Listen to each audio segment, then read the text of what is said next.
Welcome to Redefining Balance for Working Moms podcast, where we believe life balance is possible. Yes, even for you. You might just have to redefine what it looks like for yourself. I'm your host, fellow working mom, and founder of Your Life Rocks, Jenny Stemmerman. Each week, I'll bring you practical, real-life tips to help you focus on the things that matter most in life and be the best version of yourself in every area that God has called you to. Ready to redefine what balance looks like for you and your life? Let's go.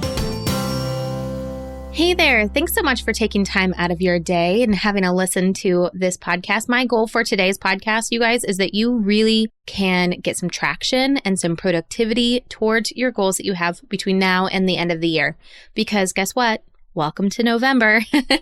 The rest of this year is going to be flying by. And so this is a great week for us just to kind of pause and take a step back and evaluate our goals, evaluate where we are, our surroundings, the reality that we're in, and really take an assessment on moving things forward. Now, in this episode, we're going to dive into just two areas of our life. We're going to dive into parenting and our career.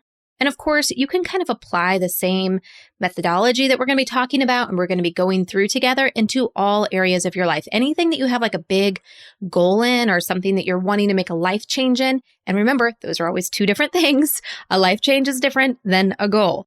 But you can take the same things that we're talking about today in your career and parenting and put that towards your weight goals or your financial goals or anything else that you are really working towards and have set a vision and an intention for between now and the end of the year. But before we get into all of that, I just want to say thank you to everyone who has sent me an email or a message on social media regarding the last couple episodes.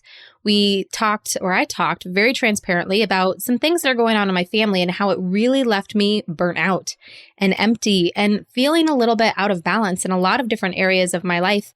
And I kind of walked through, if you are finding yourself in a similar situation, how to get yourself back to that. But I just want to say thank you to everyone who's reached out because it really means so much to me that you would be praying for my family, you'd be praying for my son, for me, as we're navigating through all of this. And the hard thing is that we are going back up to Portland. We are in Oregon. We're about 2 hours away from the Children's Hospital where we live. And we're going back up there in a couple of weeks. And there's a possibility we might be doing a hospital stay again. So your continued prayers are definitely appreciated because, I don't know, this does not seem very holiday-ish to stay in the hospital. And I know people do it all the time, but I just really don't want to. So if you could keep praying for health and just God's wisdom and his peace in everything, that would be amazing. All right, so let's jump right in. Now, I know I said we were going to talk about parenting and career. I want to talk about career first because for me, fourth quarter and career just kind of go hand in hand. It's such a great time of year to be really going after some strong goals. Regardless of what has happened earlier on in the year, you can really take capture of the last few weeks of the year, the last couple months of the year, and make some huge traction that honestly, you guys, this is stuff that can either change your career trajectory or help you negotiate the things that you're wanting out of your career if you can finish the year strong. And the reason for that, of course, is because right after the new year are year-end reviews, setting goals for the new year, open enrollment for insurance, like all of those kind of things are happening right now. And it's a great opportunity to be able to advocate for yourself if you want a raise or a promotion or even just learning a new skill to take on different responsibility to grow yourself in your current career. Now, if you listened a few episodes back, I would say maybe almost 2 months ago, almost, not quite, but almost 2 months ago, we did an episode about fourth quarter and goals. And we really touched on all of the different areas of life. And if you're a Life Balance member, we covered in a member exclusive podcast a lot more in depth on career. And if you missed that, inside of the Your Life Rocks app, you can go to courses, member exclusive podcast, and you'll be able to catch that there along with the worksheet. And it's never too late to fill out the worksheet. So if you didn't do that yet and you're a Life Balance member, it is there for you. But now that we are, not at the beginning of the 90 days, but we're really full in the swing of it, kind of at that midway point, it's a great opportunity to review what it is that you wanted to accomplish between now and the end of the year. And it might be something that is a goal given to you. It might just be something that you want to personally accomplish. But whatever it is that you've kind of set your sights on, now is a great time to review that and ask yourself, is this still something that matters to me? And is it even possible for me to do this at this point in time? And it's a true reality check for yourself to really be able to know, like, is this something that I can do, I want to do? And if it's not, it's okay to adjust it.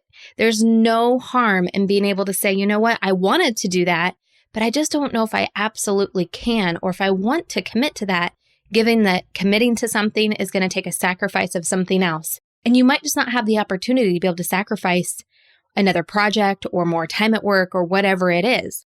And you guys, I am one who normally sets really big goals that then I look back and I'm like, oh my gosh, how did I ever think I was going to be able to do that? There's just not enough hours in the day. But this is where we can kind of check in and adjust it. It's not letting it go completely. It's just adjusting it to something that you can really achieve given a shorter runway that you have between now and the end of the year.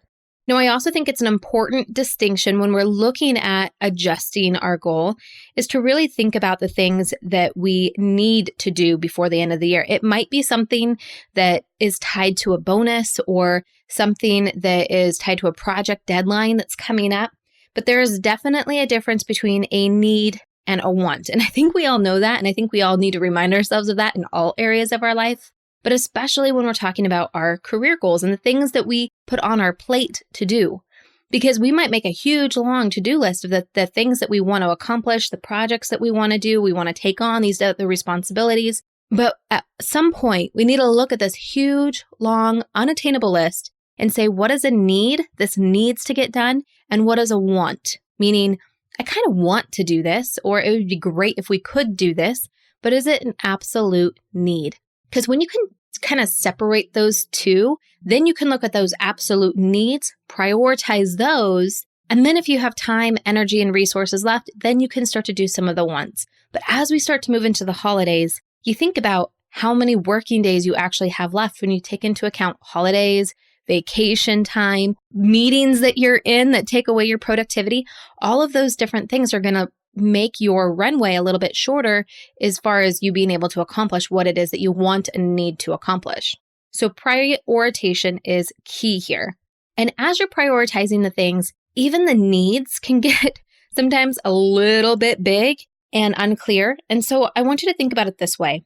What are the things that someone else is requiring of you, especially if it's your boss or maybe someone in another department that you're wanting to transfer to? Really start to think about those things first that other people are requiring of you. And then start to prioritize the things that other people are needing from you or waiting on for you. Because if there's something that needs to get done, but it's contingent on you doing something, then that's something that should be a priority. That way there's no bottlenosing. I guess it's bottlenecking is the right term for that, isn't it? Anyway, you're not a stopping point for any of this stuff actually getting done. Then once you have that clear priority list, you can take the task to your calendar and make sure you actually have time to do what it is that you need to do. Now, I want to tell you about this new tool that I found. I found it kind of by accident, and I've been using it for a couple weeks now, and it has changed my focus. It has helped me to remove distractions, prioritize my list a lot better, and be realistic about how I'm spending my time. And I have been able to get so much more done. And whenever I find cool things like this, I always want to share it with you guys. Now, this program, it's $20 a month, but you can try it free for 2 weeks and see if it's something that helps you in your productivity.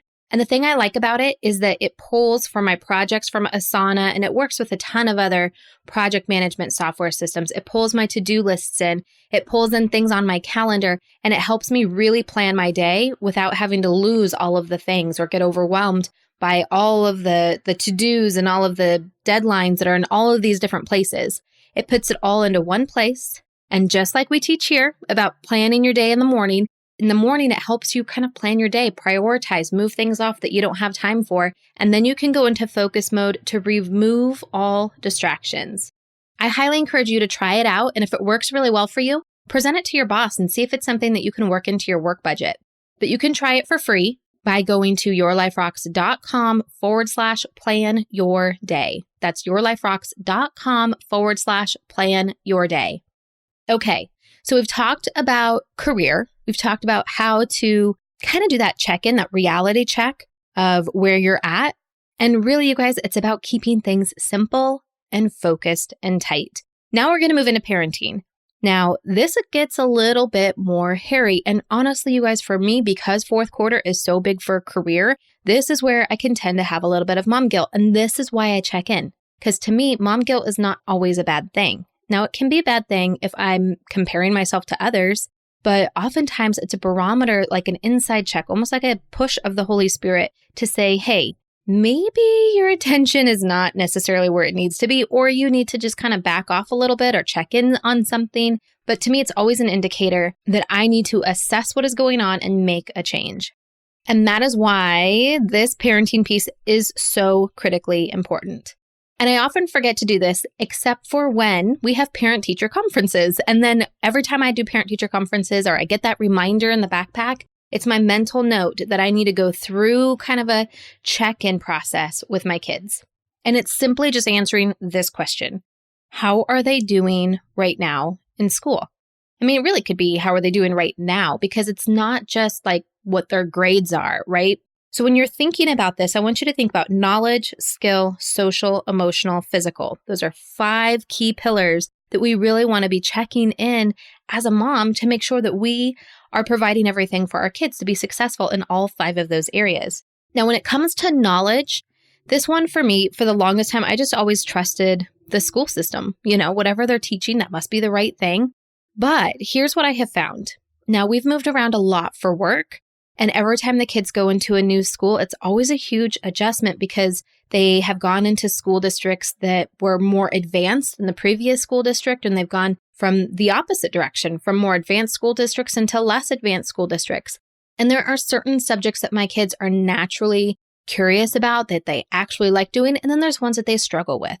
And I want to be able to support them in growing in the things that they're naturally good at and that they love doing, but also making sure that they don't fall behind in the things that they maybe don't necessarily love to do quite so much. So as a parent, you really can take ownership over this knowledge base, and it can be overwhelming. Honestly, it totally can be, because just keeping on top of the homework and all of the fundraisers and the PTO meetings and all of that, let alone paying attention to their curriculum that they're learning. And it doesn't have to be extremely hard. You don't have to dive into the lesson plans and see what they're learning and supplement it for yourself, but just kind of ask your kids some questions. So for example, my younger son told me that they're not really doing anything for history. And I asked him a few more clarifying questions. Now, he's a 5th grader. So, history is kind of, take it what it is. But we were watching a movie and there were other elementary kids and they were doing a history type of a project. And he likes history, and he mentioned that they are not really doing anything like that. So then I figured, how can I help supplement the history? Now, it could be just watching some documentaries, watching some things on YouTube, or it might be getting some kind of a tutoring system, whether it be a computer program or an actual person. But you can really take control and supplement that area of knowledge to make sure your kids are getting everything that they need to be successful. The next thing on there is skill. Are they growing in skill? Now, when I think about skill, this is where I think about things like reading, writing, being able to, do their math easily, communication skills. These are all the skills that they should be learning in school and they should be growing in. And sometimes, they might be in a bigger classroom and not getting the attention that they need to grow in these skills. So again, this is where you can really supplement. But it also is a great point for you to be communicating with the teacher to say, are you seeing improvement in this area? And what ideas do you have that we could be doing at home to help them grow more in whatever area it is that they are maybe struggling in or stagnant in?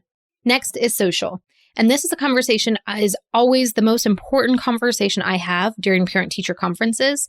And it might not even always be on the teacher's radar. Now, we've been lucky and we've had a few really great teachers that they came prepared to talk about this particular topic. Because to me, when I send my kids to school, yes, I want them to gain knowledge and I want them to grow in skill. But I also think that a huge part of going to school is learning social skills and personal management, right? So I think it's such a huge part of it. And so I'm always asking the teacher, how do they interact? Are they polite? Are they using their manners? Are they friendly? Are they kind to other students? Are there any things I should be concerned about when it comes to social behavior? Because I'm not with them all day. And I've noticed that they are one way with me and one way with others, right? And so it's always important to be able to get outside perspective, whether it be from someone who takes care of your children in an after school program or before school program, Or if they're not yet in school, if they're in daycare, talk to the daycare provider about that. But your teacher also will have a lot of insight to help you really help your kids make sure that they're on the right track socially as well. And that really ties so closely into the emotion piece of it. To check in with the teacher to see what are their most common emotional responses? How do they react when there's something that's hard for them or they don't want to do? Like what kind of emotions are they observing? And the teacher might not necessarily know, but when you're asking, then the teacher kind of like, oh, I should probably be paying attention to that. And then you can ask them, is it okay if I just check in with you in a couple weeks and see if you've noticed anything? Because then you'll get that information that you need. It's all about collecting the data. Now, some of this you might already know. Like I already know my youngest, when he gets overwhelmed, he gets very, very angry. And so we're working on not how to be angry, but how do we make it so that you don't get so overwhelmed? Like let's get to the root of the issue, right?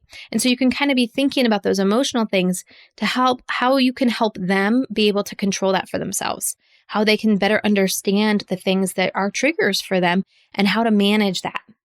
And then the last one of these 5 is physical. Now, I've seen a lot of reports from Canada and all across the United States of early snowstorms and craziness that might kind of prevent your kids from being outside and being active, or maybe it helps to increase it. I don't know, depending on where you are and the type of kids you have. But I think it's an important time to just kind of check in to say, are they being physical enough? Because maybe it's too much for you to get them involved in sports right in the fall. I know it is for me at the beginning of school and starting a new sport and all of that. It's just so much. So it's typically this winter type of a season that I start to really look at the physical things and what sports or other activities can I get them involved in that they'll enjoy, but also gives them that physical aspect as well. So once you've kind of gone through all of these 5 things, I'm going to repeat them again, just in case you missed any of them. Knowledge, skill, social, emotional, and physical for your kids. You might have a very overwhelming list of things that you now need to do or want to do for your kids. Now, the same philosophy that we talked about before when we were talking about your career, separating those things that are needs or wants, really prioritizing what's required. Because there might be some things that when you're doing a parent-teacher conference, when it comes to knowledge or skill or even emotional and social, that they are required to do in order to move on to the next grade. Like they really are needing to step it up. And so as a parent, you're really going to need to step it up to help them. And in my case with my son's health, a lot of that is in the physical and emotional category for us. That we are really needing to step up a lot of things because that area is needing some extra attention for him right now.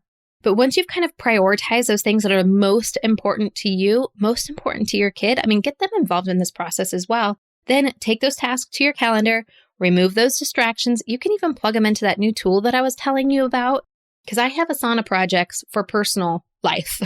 And so I put things in there for my kids or for my marriage or my health or the home or all of the things, right? And so I can plug that right in to that new tool. Because when we can be focused and when we can keep those things that we know we need to do, those tasks that are tied to the goal right in front of us, and we can remove those distractions, that is how, my friend, we are going to make traction and make sure that those goals actually happen. And at the end of the day, when we're setting intentions, that's what it's all about. It's all about making those things actually happen, not just sitting there and thinking about all of the great things that could be if we actually did something. No, we want to actually do them. So again, you can try that tool that I talked about totally for free by going to yourliferocks.com/plan your day. So I hope that was helpful for you. And again, you can kind of take that framework of taking the reality check, figuring out what is needed to do versus what's wanted to do, prioritize your list, plug it into your calendar, and get busy making it happen. You can take that same framework to your health, to your finances, any other area of life that you have a goal in, that you have an intention for, something that you want to be different by the time you get to the end of the year. Now, I'm super excited about next week's episode. And even as we start to move forward, we are really going to start diving into holidays. And so we have you all supported with a lot of really great tools. But next week, you'll get to hear a fun conversation between me and one of my closest friends as we just kind of talk about the holidays and why it can be so stressful to be the mom taking care of all of the things. We're both sharing tips on how to make it simple and to keep yourself sane through the holidays, but it's a lot of truth talk as well. So I hope that you tune in next week so that you can share in that conversation with us. And then we are going to get you equipped for making this holiday season awesome, but still keeping your sanity. So more on that next week. And until then, keep building a life that rocks. Bye. Hey, just because the episode's over doesn't mean we have to stop hanging out. Head on over to Instagram and follow me there. You can find me at your.life.rocks. Or if you're more of a Facebook kind of girl, join our community of working Christian moms just like you. You can search Your Life Rocks over on Facebook and connect with us there. And if you're ready to truly create lasting balance and get results in your life, maybe it's time for you to join Life Balance Membership.